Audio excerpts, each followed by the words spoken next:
Welcome to my table, Leo. This is Eleanor with Peaches by Starlight Tarot, here with your August reading. I'm going to pull a card for each one of your 12 astrological houses, 4 weekly themes, and then 1 overall affirmation card for the whole month. So it's all chaptered out below so you can watch only the parts that interest you.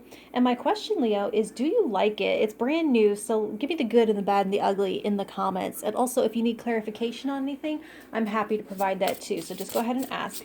So for in your first house of outward appearance, we're going to start there. Second house of immediate environment. Third house of communication. Fourth house of family and self-care. Fifth house, romance, creativity, play, and art. Sixth house, daily health habits. Oh, dropping things in my lap. Sixth house, daily health habits and service. Seventh house of partnerships and contracts. Eighth house, intimacy, shared assets. Ninth house, bigger picture, philosophy and wisdom, higher learning. 10th house, career, reputation, and legacy. 11th house, place in the world, your relation to the world. 12th house, the subconscious and what is hidden. All right, let's do your 4 weeks. Week 1, week 2, week 3, week 4, and your affirmation for August. All right, I'm going to meditate on these and take some notes, and I'll be right back. All right, let's start here with your affirmation for August. You have everything happens according to divine timing for best results. So just know that whatever comes your way this month, it isn't random. Now, I don't promote the idea that fate is written. Your free will writes a lot of your experience. And so they're telling you this so that you can access trust, because it's that trust that's going to keep you on the right track towards what you want to go towards this month. So in the first week, you have emergence. And so pretty much anything is possible this week if you decide that it is. I mean, you've got the Fool. All right, well, I'll get into it. Fool, you got the World to the Fool. Anything is possible. It doesn't mean that it will manifest this week, but just believing in your own magic and your ability is enough for you to get the ball rolling. So you just have to start somewhere. Set some clear intentions this week. All right, in the second week, you have inspirational creation. Are you noticing a theme here? So whatever intentions that you set here in that first week, now's where you start the process of bringing them into form. Do some of that work. Like, where do you have an existing project? It could be getting a second wind, or if none of the old stuff inspires you, just scrap it and start from scratch on something totally new. Your imagination is unlimited at this time, and so it's the perfect time to explore like different things, new things, unfamiliar things. So in the third week, you have the sacral portal or chakra, if you choose. They're really hammering on this whole creativity theme with this divine timing thing. They want you on the job making it happen. It is anything but passive. So this week, though, they're really adding in this element of co-creation.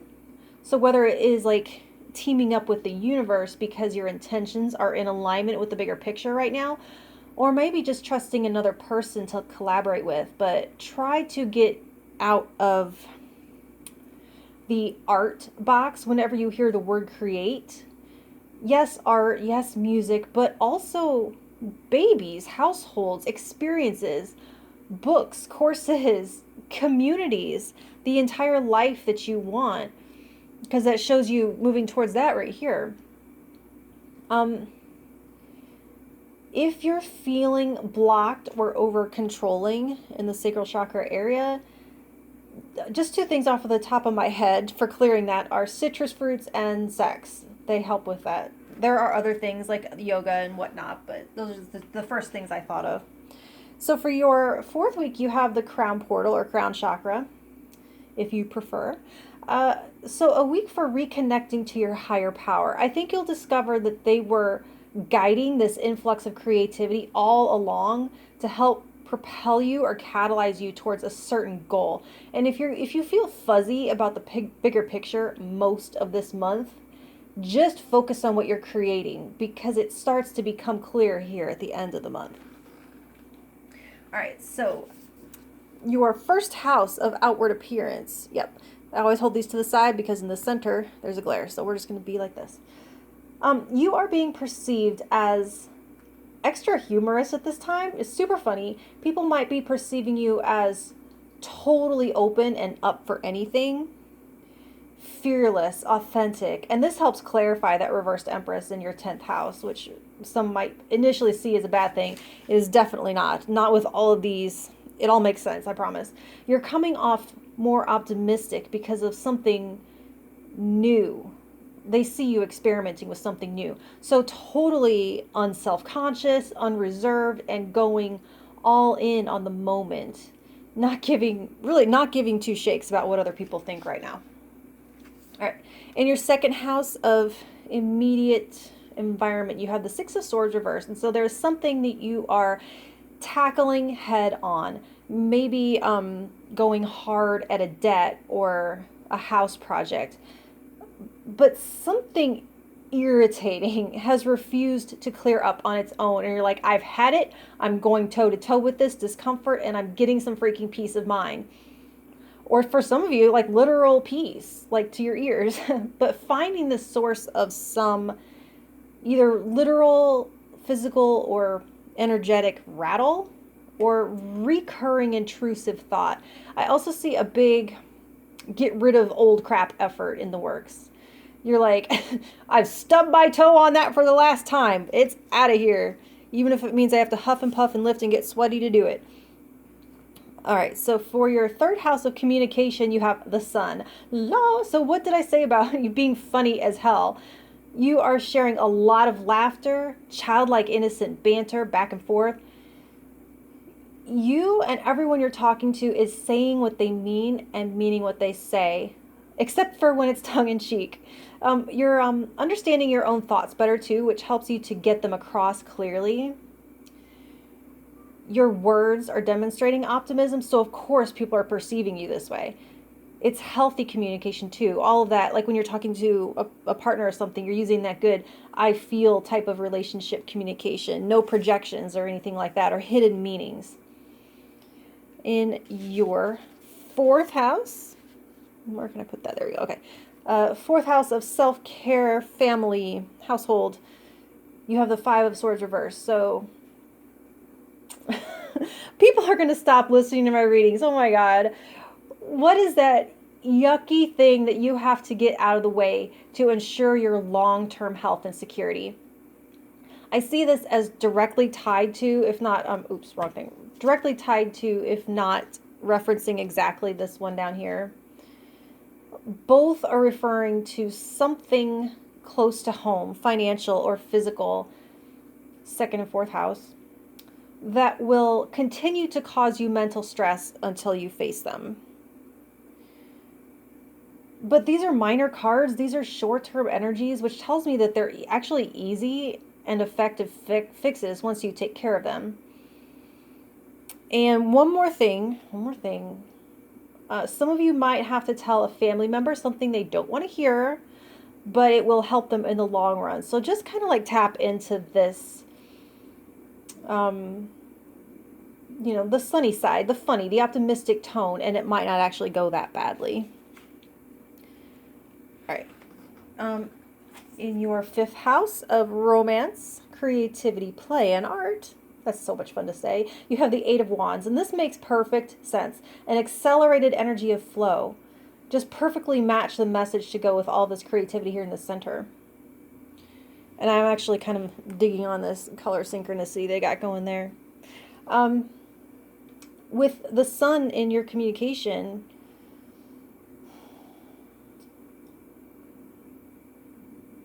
romantic messages could be coming through loud and clear, not leaving you trying to read behind the lines and between the lines and figure out their intentions. And they'll also be well received when you communicate your love. The ideas are flowing, the jokes are flowing, the affection is flowing. It's good, good, good. All right. In your 6th house of daily health habits and service, you have the Knight of Cups. It just keeps getting better and better, you guys. Anything goes here as long as it's an answer to your heart. You're expressing your emotions healthfully and creatively almost everywhere else. So not bottling up emotions is great for your stress levels. I see you tackling these all over the place down here too. I see you treating yourself to a concert, a poetry book, a rereading of a love letter over and over. You're beautifying something here as well. Maybe a new outfit, or I think the big takeaway is finding joy in the beauty that you're creating, bringing joy to others. I think you're just like getting a massive hit of dopamine off of that. So in your 7th house of partnerships and contracts, you have the Knight of Wands reversed. So with all of this hyper creativity and possibility, balance that out with, did I say positivity is what I meant to say? Balance that out with being mindful of your impulses. Like with the Fool is how people are perceiving you. Make sure that that doesn't include because you're spontaneously ending beneficial relationships because of an ugly moment, or just ripping up a piece of paperwork and thinking that you've broken a legal agreement just that easily. Also, your romantic or business partners may not be experiencing the same flow of energy that you are. So try to focus on your part and access some patience if they aren't always keeping up with your velocity. It's going to be hard to keep up with your velocity. Damn near. All right, so in your 8th house of intimacy and joining, merging, you have strength. So once again, they're highlighting patience, courage, and trust. Here's where this 4th week energy really comes into play. Serenity is your superpower in the face of things that are out of your control. So they're giving you all the energy that you need to be proactive, to be in control of your choices, your direction, your creation. So you have to trust that you are doing everything that you can do and you're doing it right. The rest has to meet you the rest of the way. Your other person has the same autonomy that you do, and you want them to approach you from the same place of free will that you approach them. And that might take some quiet, peaceful resolve and patience. The Knight of Wands reversed. Watch out for forceful, sudden moves that spook what it is that you're trying to attract to you. All right, so for your 9th house of wisdom and philosophy, you have the 8 of Swords. So here is an area, I want her outfit, by the way, where you could really see some improvement. So since you have the Sun in your thought process, use some of that clear reasoning and insight to illuminate where some of your philosophies on life have held you back or kept you small in some way. I feel like there is some glaring error in your self-concept related to your potential. Somewhere you've been feeling trapped by life can be completely lifted as simply as changing your mind about something. And yes, you're allowed to do that, by the way. It could be as simple as that, feeling like you're not allowed to change your mind. If you've believed a certain way for this long, you can't turn on a dime now. Well, yes, you can. All right, so in your 10th house of reputation and legacy, you have the Empress reversed. And so I like this going in hand with this Fool because it shows you're leaving absolutely nothing on the table. I have a quote on my Facebook profile. It says, "When you finally fall down, be on fire." As far as legacy, this is as beautiful as it gets. So it's not the he who dies with the most toys. It's he who gave all that they were and left nothing unsaid, nothing unbirthed. It's generous and it's ferocious and it's iconic. Yeah. All right. So in your 11th house of how you relate to the world, you have the 8 of Cups. So this is also your house of idealism and hope. So there is a mighty raising of standards here and expansion of what you believe this world has in store for you. It's yet one more card of courage, confidence, and bravery to move towards a higher level of connection and community. So no duh, you have the Fool energy because you're not just walking away, you're charging full tilt towards more everything. right, in your 12th house of what's behind the scenes, you have the world. So literally explains everything. Being so creative, so clear, so joyful, so full of new beginnings. You're standing at a peak or completion point with like 360 degrees of options surrounding you. You can write your own ticket to anywhere from here. There is some karmic tie or karmic contract, karmic deck has been fulfilled, and you're free to go anywhere.